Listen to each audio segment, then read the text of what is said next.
Good morning students, class 12 कैसे हैं आप सब। I hope you all are well और आपकी स्टडीज़ भी प्रॉपर चल रही होंगी, है ना। तो इससे पहले हमने समाचार लेखन पढ़ा था। आज हम पढ़ेंगे आरोह भाग 2 पद्य भाग से कैमरे में बंद अपाहिज कविता।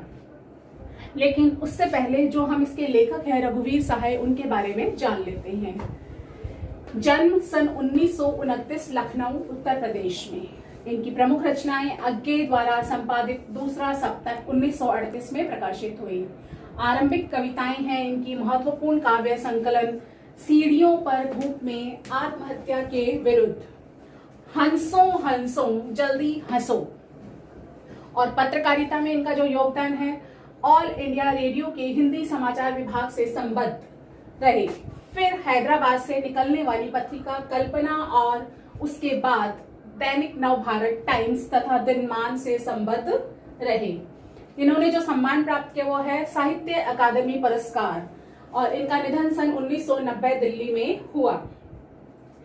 जो कविता यहाँ पर दी गई है, कैमरे में बंद अपाहिज कविता, यहाँ प्रस्तुत कविता कैमरे में बंद अपाहिज जो लोग भूल गए हैं संग्रह से ली गई है। ये जो कविता है कैमरे में बंद अपाहिज रघुवीर सहाय का एक जो लोग भूल गए हैं संग्रह है, कविता संग्रह, वहां से ली गई है। शारीरिक चुनौती को झेलते व्यक्ति से टेलीविजन और कैमरे के सामने किस तरह के सवाल पूछे जाएंगे और कार्यक्रम को सफल बनाने के लिए उससे कैसी अपेक्षा की जाएगी। यानी कि जो लोग शारीरिक रूप से अपंग होते हैं, जिन्हें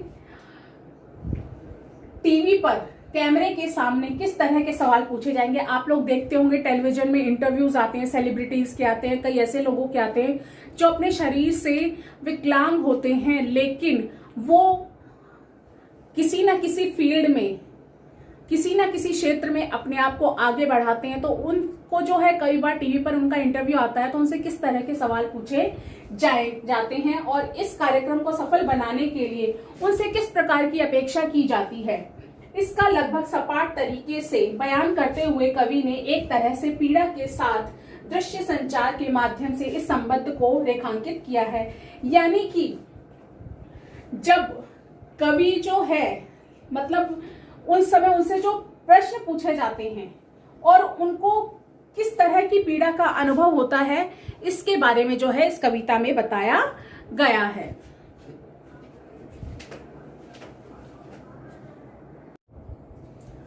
कविता का फर्स्ट पैराग्राफ, फर्स्ट स्टैंजा हम देखते हैं।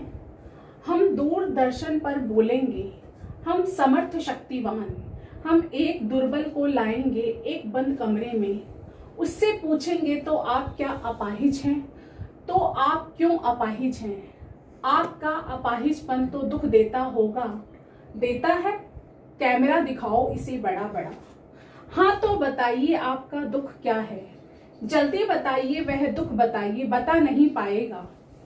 तो इसमें जो है एक अपाहिज की कहानी बताई जा रही है कि वो कैमरे के सामने, यानी कि दूरदर्शन वाले जो हैं, अपने दूरदर्शन के कार्यक्रम को सफल बनाने के लिए एक अपाहिज से किस तरह के प्रश्न करते हैं कि हम दूरदर्शन पर बोलेंगे, क्या बोलेंगे, हम समर्थ हैं, हम शक्तिवान हैं, और हम एक दुर्बल को लाएंगे, यानी कि एक अपाहिज का जो है हम एक साक्षात्कार रखेंगे और एक बंद कमरे में जहां पर कि सारा सेटअप लगा हुआ होगा, और उससे पूछेंगे कि क्या आप अपाहिज हैं, जो बात आप जानते हैं उससे अगर आप ऐसा पूछेंगे तो उसके दिल पर क्या बीतेगी, तो आप क्यों अपाहिज हैं।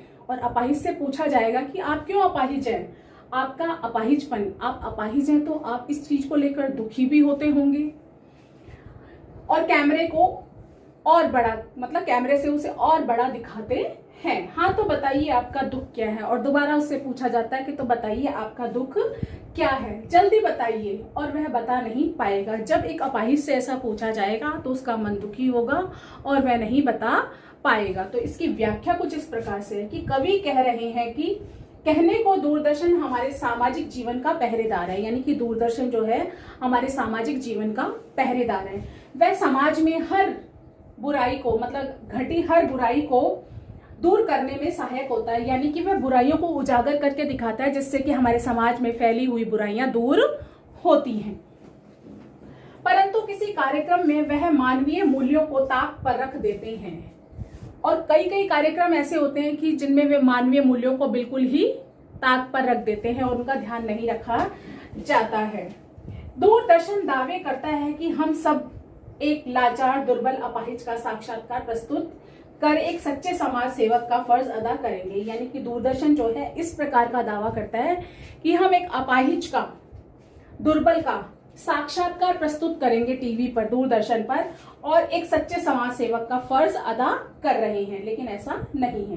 कवि कहना चाहता है कि दूरदर्शन पर अपने स्वार्थ में मानवीय संवेदनाओं को भी ताक पर रख दिया जाता है और दृश्य संचार के माध्यम से जुड़े लोग एक कार्यक्रम के द्वारा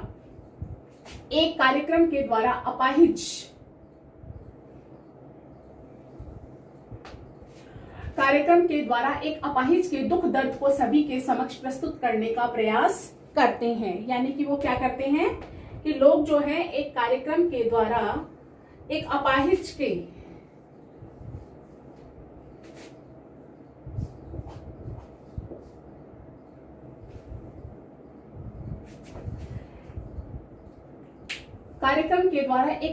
के दुख दर्द को सभी के समक्ष प्रस्तुत करने का प्रयास करते हैं कि लोग, लेकिन वो उससे ऐसे प्रश्न पूछते हैं कि वह स्वयं को अपमानित महसूस करने लगता है। यानी अपाहिज से वे इस प्रकार के प्रश्न करते हैं लोगों के समक्ष कि वो स्वयं को अपमानित महसूस करने लगता है कि ईश्वर ने उसे अपाहिज क्यों बनाया। वास्तव में कार्यक्रम से जुड़े लोग अपने कार्यक्रम को रोचक बनाने के लिए ऐसा करते हैं। यानी कि वे लोग क्यों करते हैं ऐसा, ताकि उनका कार्यक्रम जो है रोचक बने और उसे अधिक से अधिक लोग देखें, जिससे उनका कार्यक्रम सफल हो सके। भला एक अपाहिज से ऐसा प्रश्न करना कि आप अपाहिज क्यों हैं, क्या वास्तव में सही है?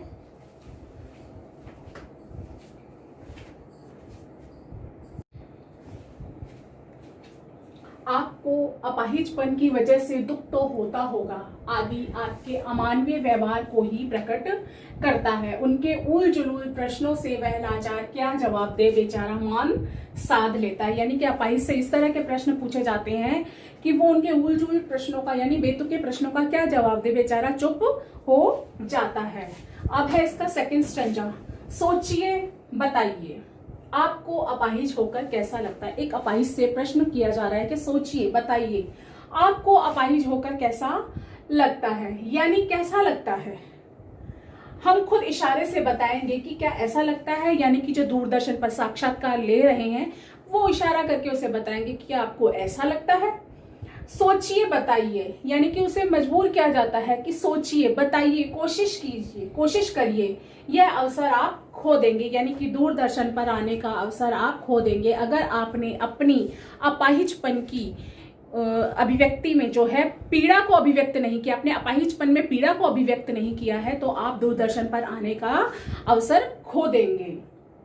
यानी कि आप दर्शकों के भावों तक, दर्शकों के दिल तक नहीं पहुंच पाएंगे और उनका कार्यक्रम सफल नहीं हो पाएगा।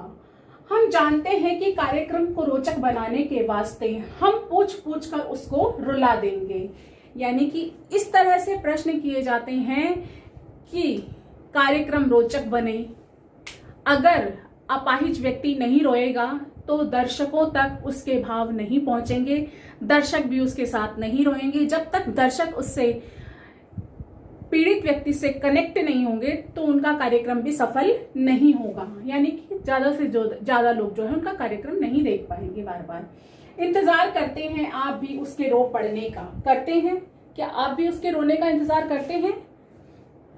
तो कवि ने जो है व्याख्या कुछ इस प्रकार की, दृश्य संचार माध्यम, दृश्य संचार मतलब कि टेलीविजन या दूरदर्शन के दूरदर्शन का जो दायित्व होता है कि वे किसी की पीड़ा को बहुत बड़े दर्शक वर्ग तक पहुंचाए, लेकिन व्यावसायिक रवैये के कारण वे दूरदर्शन के कैमरे के सामने खड़े एक अपाहिज को सताने का प्रयास करते हैं। यानी दूरदर्शन का क्या दायित्व होता है कि वे किसी की पीड़ा को बहुत बड़े दर्शक वर्ग तक पहुंचाए, यानी बहुत बड़े समूह तक पहुंचाए, लेकिन क्या करते हैं वे उसे और सताने का प्रयास करते हैं। अपाहिज से बेहुदा प्रश्न पूछते हैं कि आपको अपाहिज होकर कैसा लगता है। एक अपाहिज से अगर इस तरह का प्रश्न किया जाएगा कि आपको अपाहिज होकर कैसा लगता है, तो उसे कैसा प्रतीत होगा? उसे बिल्कुल भी अच्छा नहीं लगेगा।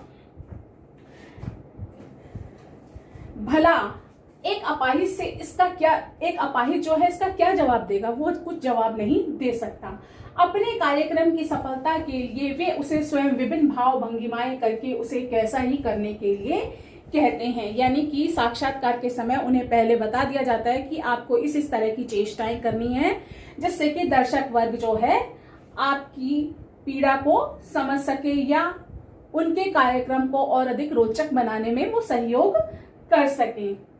साथ ही अगर भाव भंगिमाओं के साथ पीड़ा अभिव्यक्त नहीं की जाती तो वह दूरदर्शन पर आने का अवसर खो देगा। मतलब दूरदर्शन के साक्षात्कार वाले उनसे कहते हैं कि यदि अगर आपने भाव भंगिमाएं पीड़ा के साथ अभिव्यक्त नहीं की तो आप दूरदर्शन पर आने का अवसर खो देंगे। इस प्रकार वे एक अपाहिज को रुला कर ही दम लेंगे और अंत में क्या करेंगे?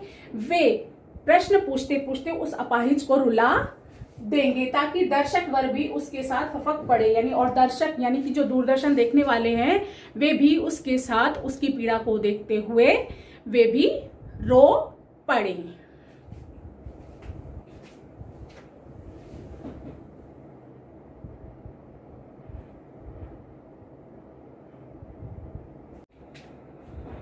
थर्ड स्टेंजा है इसका।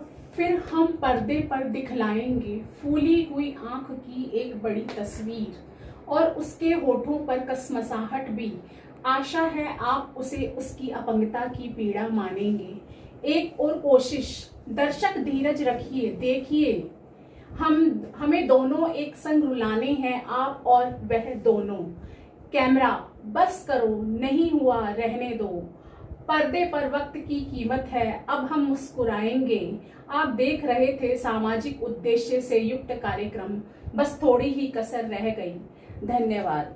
तो क्या है कि पर्दे पर जो है उस अपाहिज को इतना वो उकसा देते हैं, परेशान कर देते हैं, प्रश्न पूछ कर कि उसकी आंखों में वो परेशानी दिखाई देती है और वो रोने लग जाता है। तो उसकी आंख जो रोने के कारण फूल जाती है वो कैमरे पर बड़ी बड़ी करके दिखाई जाती है और दर्शकों से उम्मीद की जाती है कि वे उसकी अपंगता की पीड़ा को समझेंगे और मानेंगे।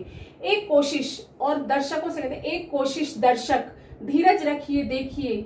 और दोनों को क्या वो एक संग रुलाना चाहते हैं, यानी कि यहाँ तो जिस अपाहिज व्यक्ति से साक्षात्कार हो रहा है उसे और साथ में दर्शक वर्ग को भी रुलाना चाहते हैं।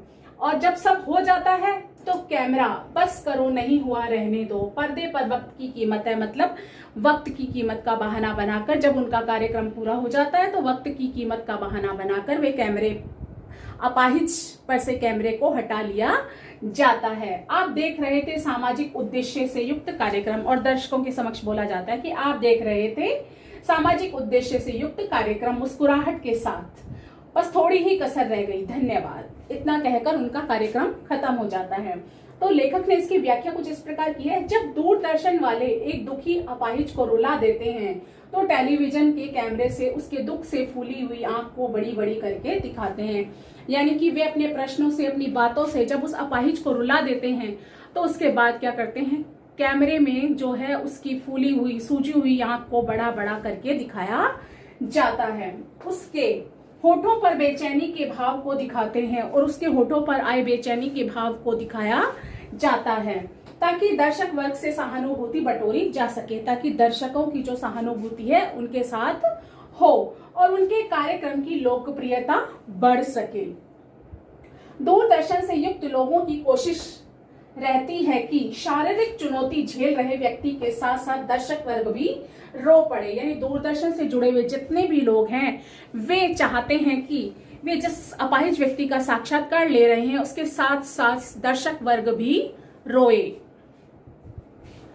जैसे ही उनका मकसद पूरा होता है और जैसे ही उनका यह कार्यक्रम मकसद यानी कि पूरा हुआ, अपने कार्यक्रम को लोकप्रिय और सफल बनाने का मकसद पूरा हुआ, वे समय की कमी बताकर कैमरा उस अपाहिज से हटा लेते हैं और मुस्कुराकर वे क्या करते हैं, कैमरा उस अपाहिज के ऊपर से हटा देते हैं और जिस माध्यम का उद्देश्य क्या करते हैं, समय की कमी की वजह से हम इस प्रोग्राम को आगे और नहीं बढ़ा सकते। इस तरह कहकर मुस्कुराते हुए वो कैमरा वहां से हटा लेते हैं। फिर लेखक कहता है कि जिस माध्यम का उद्देश्य समाज के हित में कार्यक्रम प्रस्तुत करना होता है, यानी दूरदर्शन का जो क्या है माध्यम, दूरदर्शन जो माध्यम है उसका उद्देश्य क्या है कि समाज के हित के लिए कार्यक्रम प्रस्तुत करे, और वही यदि अमानवीय रवैया अपनाएगा तो आम जन से क्या अपेक्षा की जा सकती है, यानी कि आम जन से कोई अपेक्षा नहीं की जा सकती। तो आज हमने जो कविता पढ़ी रघुवीर सहाय की कैमरे में बंद अपाहिज। धन्यवाद।